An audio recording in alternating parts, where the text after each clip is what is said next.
The dissolution of the Soviet Union in 1991 undoubtedly led to the fall of a great superpower.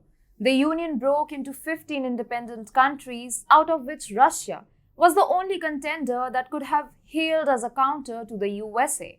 Despite having a sizable nuclear arsenal, the Russians were not viewed as a big threat to the West, even if they managed to retain the Soviet Union's former seat in the UNSC. The fall of the Soviets, therefore, gave birth to the unipolar world order, with the US leading the race. However, the Ukraine conflict has started to change the dynamics. Moscow has now started taking advantage of its large coastline and its hold on the energy supply to Europe.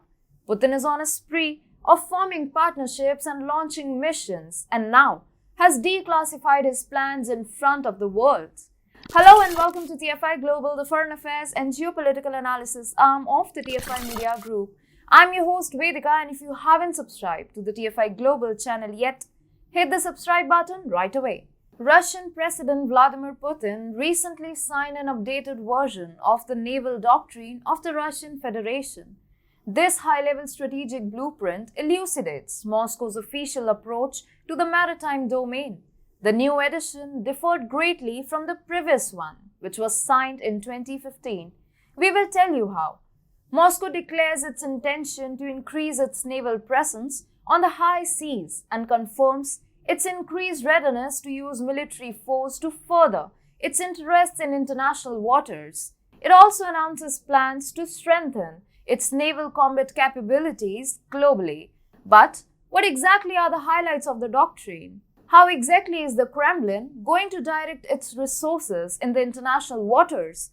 Overall, the doctrine suggests ramping up defenses against the West and focusing on geographical areas that are mentioned in detail in the document, reducing efforts in the Atlantic direction, which is now ranked third in priority. The Arctic and Pacific directions, which were previously mentioned in the second and third spots, have been promoted to the first and second spots and would now be the point of focus for the Russians. It looks like Moscow is now beginning to increase engagement in waters around Japan, a staunch US ally.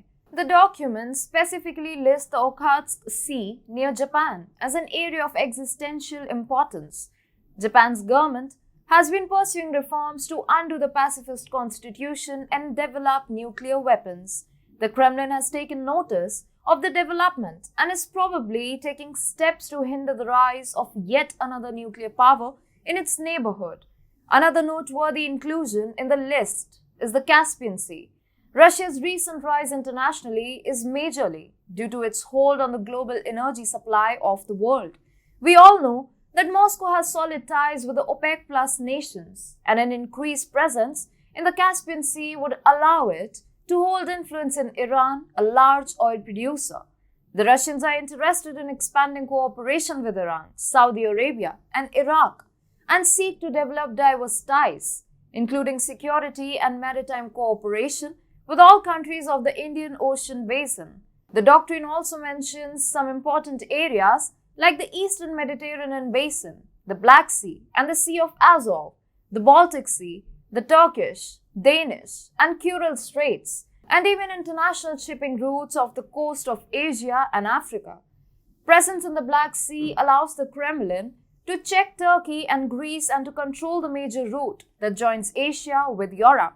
On the other hand, a hold on the Mediterranean basin is necessary for Russia to lay authority over the Dardanelles Strait. One of the things to notice here is Russia's decreased emphasis on the Chinese. The 2015 version of the naval doctrine stated that the development of friendly ties with China is a key component of national maritime policy in the Pacific direction, whereas China is completely absent from the current document. Russian strategy could be decoded if we briefly study the geographies of different mentioned regions. It is quite evident that Moscow is toning down emphasis on Western nations and is solidifying relations with nations in the Pacific and the Middle East. Moreover, it looks like the Kremlin is planning to increase defenses in strategic areas like the Okhotsk Sea near Japan. Putin has laid special priority in isolating Russian foreign and trade policy with the Chinese, so as to decrease Russia's economic dependence on Beijing. One of Russia's main goals is to establish mutual nuclear deterrence with partner countries. The Kremlin's newfound aggression in the aftermath of the war is ringing warning bells for the US and its allies, which now are in a bad state of affairs owing to an ongoing energy crisis and high inflation. Well, nothing solid could really be expected from the US President Biden when he himself is fighting increased resistance at home and is all set to leave the White House soon enough.